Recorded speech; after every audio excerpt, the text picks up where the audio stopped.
Pesant, ça. Donc, ça met la table pour les 15 dernières minutes de l'émission en compagnie du chroniqueur Frédéric Bérard. La parole vous appartient maintenant avec vos questions.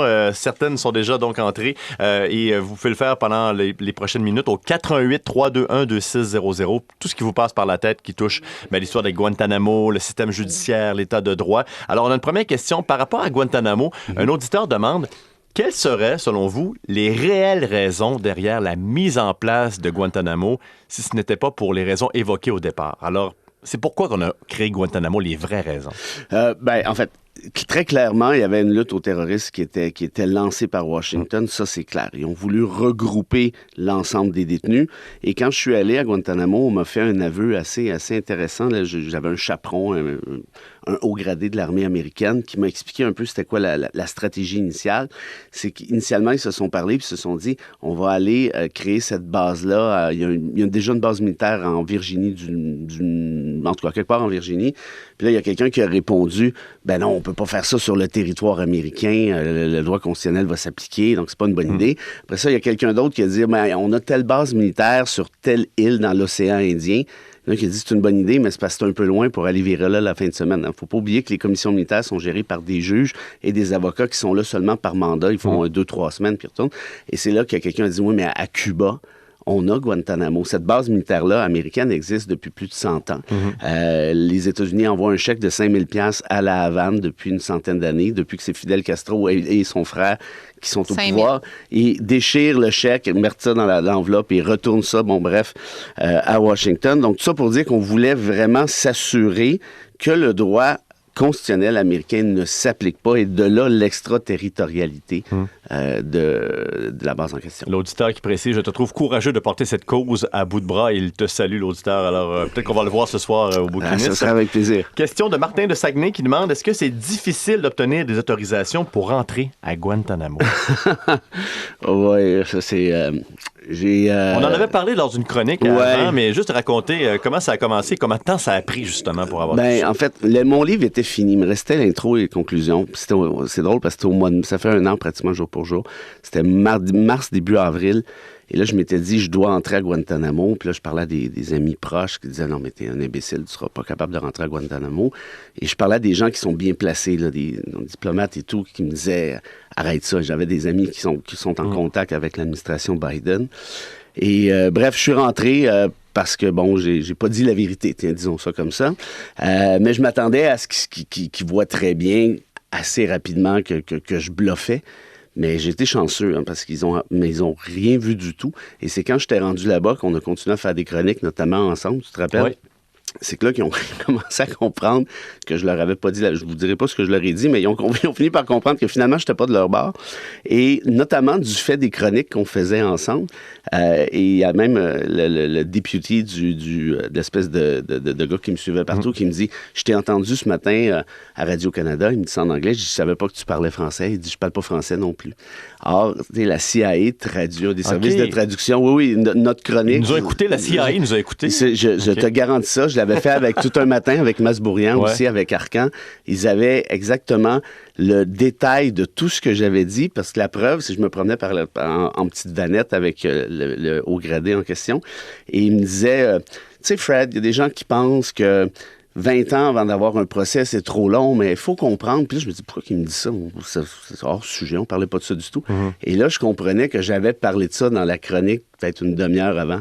Donc, oui, non, c'était assez particulier. Peu importe où on allait sur la base, il avait son téléphone, puis il disait, bon, là, je suis avec Fred, on s'en va à telle place, 10-4.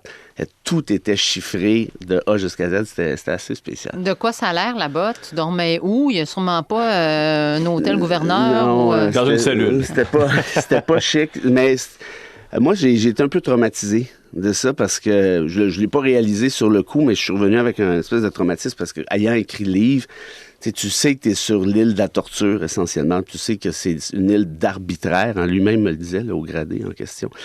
S'il nous écoute, c'est Ron Flesvig, je le salue. Ça sent l'injustice, ça sent la torture, ça sent l'arbitraire. C'est à Cuba, donc c'est très beau, évidemment, le climat est fantastique, mais on sent toute l'hypocrisie. Moi, on m'avait dit, je ne sais pas à quel point c'est vrai, mais en haut d'une colline, il y a des caméras là, qui te surveillent à temps plein. Pas juste moi, là, mais tous les mouvements sur l'île, c'est une petite île, hein, c'est pas très grand. Et donc voilà, c'est assez traumatisant parce que tu sais que tu es toujours surveillé, peu importe ce que tu fais, peu importe ce que tu dis. Tu n'as pas le droit de prendre de photos. Tu as eu peur d'être emprisonné à un moment donné? À un moment donné, oui. Honnêtement, ce matin-là, le jeudi en question, ils sont venus me voir puis ils m'ont dit, finalement, l'avion ne peut pas venir te chercher samedi. Est-ce que ça te dérange de passer une couple de semaines? Non, est-ce que ça te dérange de rester avec nous? Ben, je dis, ça dépend, là, c'est combien de temps? Fred, on te l'a dit, arbitraire rime avec militaire, alors on ne sait pas trop. Et puis, à un moment donné, dans ma chambre, l'eau coulait partout, là, c'était pourri, puis moi, je suis asthmatique. Donc, j'ai fait une crise d'asthme en pleine nuit. Et là, ils pensaient que j'avais la COVID. Là, ils voulaient m'emmener à l'hôpital militaire de Guantanamo. J'ai dit, non, oui, là, je vais pas là. Ils disent, oui, il faut tester, vous avez la COVID, c'est sûr. Je dis, non, je vais pas aller à l'hôpital militaire de Guantanamo avec la COVID ou pas COVID, parce que là, ils m'auraient laissé là, je sais pas moi, 1 mois, 2 mois, 3 mois. Vous avez encore quelques minutes pour envoyer vos questions jusqu'à la fin de l'émission au 88-321-2600 ou encore nous appeler 88-321-2600. Quelqu'un demande, est-ce que tu t'es déjà senti découragé face aux difficultés liées au projet? Tu as mentionné 13 ans. Ouais. Wow. Ah oui, ce livre-là, aïe, aïe, aïe. Si je ne l'ai pas abandonné 1000 fois, je ne l'ai pas abandonné une fois. Comment je dirais? Notamment les chapitres sur la torture. J'en faisais pendant 2 semaines l'été, puis je me réveillais le matin, puis tous mes draps, mes oreillers, c'était un champ de bataille dans ma chambre, puis je comprenais pas pourquoi. Puis j'étais fatigué l'après-midi. Et là, j'imaginais, j'ai compris, en fait, que probablement que je rêvais à ça toute la nuit, parce que ma documentation est en anglais, donc je devais traduire dans ma tête les scènes de torture. Puis arrive à un moment donné où après quelques semaines, quelques mois de ça, t'en plus, juste plus. Puis je dis pas ça pour faire pitié du tout, c'est juste pour vous donner à quel point l'histoire est tellement difficile. Donc imaginez quelqu'un qui l'a véritablement vécu, qui a vécu de la torture. Oui, non, mais je l'ai abandonné à plusieurs... Je savais que je le ferais un jour, mais j'ai eu besoin de prendre plusieurs pauses pour du recul. Tu m'avais déjà glissé également que c'était plus de travail que ta thèse de doctorat. Ça m'a pris... Écoute, ma thèse de doctorat, j'ai fait quand même assez vite. Là, j'ai fait en 20 mois à peu près. Puis ce livre-là m'a pris 7 ans. Donc, fais le calcul. Ben, c'était pas un 7 ans temps plein, évidemment. Mais oui, c'est parce que Guantanamo, il y a beaucoup plus de non-dits qu'il y a de dits. Et c'est une espèce de puzzle à 1 million de morceaux. Puis même quand tu as un morceau, il faut aller chercher la source. Il faut que tu sois certain de la source parce que si tu mets le morceau puis ça marche pas, ben tout déboule. Donc, oui, non, ça a été assez prenant. Question de Lamine de Chicoutimi qui demande, est-ce que les États-Unis doivent être aussi condamnés et sanctionnés au niveau économique à la suite de l'invasion illégale en Irak en 2003, comme on le souligne pour la Russie, par exemple, par rapport à l'Ukraine? Est-ce qu'on devrait être aussi sévère à l'endroit des États-Unis pour ce qui s'était passé en Irak? Ben, évidemment, si je répondais de manière théorique, la réponse, c'est oui, hein, parce que ce qu'ils ont fait en Irak, c'est exactement ce que fait Poutine, ni plus ni moins. Et dans le bouquin, j'en parle un petit peu, hein, ces espèces de fausses justifications de preuves qui ont été montées de toutes pièces. D'ailleurs, il y a un documentaire qui est sorti sur Dick Cheney qui démontre que Colin Powell a été poussé à faire cette fameuse conférence de presse où il dit très bien, on m'a forcé à mentir. Et sur la question du droit... Les fameuses armes de destruction massive. Oui, mais c'est de la poudre de perlimpinpin, c'était n'importe quoi. Mais mon livre commence avec ça, ni plus ni moins, parce que c'est toute l'espèce de mise au rencard du droit international. Hein, parce que l'ONU avait adopté des résolutions disant non, il ne peut pas y avoir d'invasion de l'Irak. Les États-Unis ont essayé de magouiller à gauche, à droite en disant si vous votez contre nous, on vous coupe les fonds qu'on vous transfère ici et là, l'aide à gauche. En fait, ils prennent le droit quand ça fait leur affaire. Ben non, mais clairement, et à ce compte-là, si on est capable de faire ça, c'est que justement, ça ne s'appelle plus du droit. Là. Ça s'appelle peut-être une force persuasive au mieux. Pauline Dalma qui demande est-ce que l'équipe de l'ex-premier ministre Stephen Harper a réagi face au livre sur Kader? En fait, oui, merci. C'est vraiment des belles questions. Merci beaucoup. Oui, ben, le 1er mars, c'était la journée de la sortie du livre et Eric Andrew G., le journaliste du Globe and Mail, m'avait dit qu'elle allait sortir le truc en exclusivité.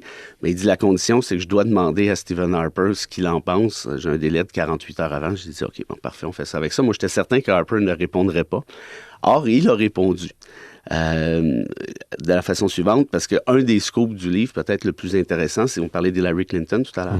Hillary Clinton a dit à Denis Sedney, l'avocat de Kader, on veut bien vous le retourner au Canada, votre client, mais si votre premier ministre Harper veut pas, qu'est-ce que vous voulez qu'on fasse? Et là, j'ai fouillé cette thèse-là à Guantanamo, qui m'a été confirmée. Et donc, bref, ça a été un des éléments qui a été envoyé par le journaliste à Harper, et Harper a répondu par l'entremise de sa chef de cabinet. L'opposition de Stephen Harper au retour de Omar Kader au pays a toujours été bien documentée. En d'autres termes, il assume totalement ceci, mais c'est parce que c'est un scoop dans l'optique où on savait que Harper voulait pas que Kader revienne. Ça, c'était connu. Mais ce qu'on savait pas, que c'était de la faute de Harper si Kader n'est pas revenu. C'est pas la même chose. Et moi, je vais même jusqu'à dire, preuve à l'appui, je pense, que si Kader a été accusé à Guantanamo, c'est la faute du premier ministre Harper. Parce que quand on l'a envoyé à Guantanamo, les Américains, il ne faut pas oublier une chose, c'est pas un camp de justice, on l'a dit tout à l'heure, c'est un camp de torture. Ils se sont dit, c'est un jeune de 15 ans, on va y chauffer les oreilles, on va le torturer un peu, il va nous dire ce qu'on veut savoir, puis après ça, le Canada va pleurer, on va lui retourner, puis on n'en parle plus. Or, le Canada dit, on n'en veut pas. Et c'est par la suite qu'ils ont été obligés de l'accuser pour donner une espèce de vernis de justice à tout ça. Est-ce qu'il l'a lu, à ton avis, le livre, ou est-ce qu'il va le lire lorsqu'il sera sorti en version anglaise, ce livre, Stephen Harper? Moi, on m'a dit que lui, je sais pas. Je pense pas que c'est un grand lecteur. Yann Martel pourrait confirmer que c'est pas un très grand lecteur.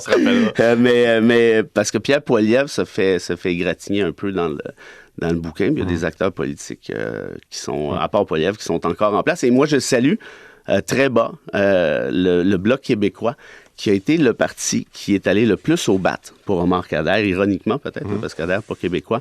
Gilles Duceppe et compagnie ont fait un travail remarquable à la Chambre des communes pour défendre les droits d'Omar Kader.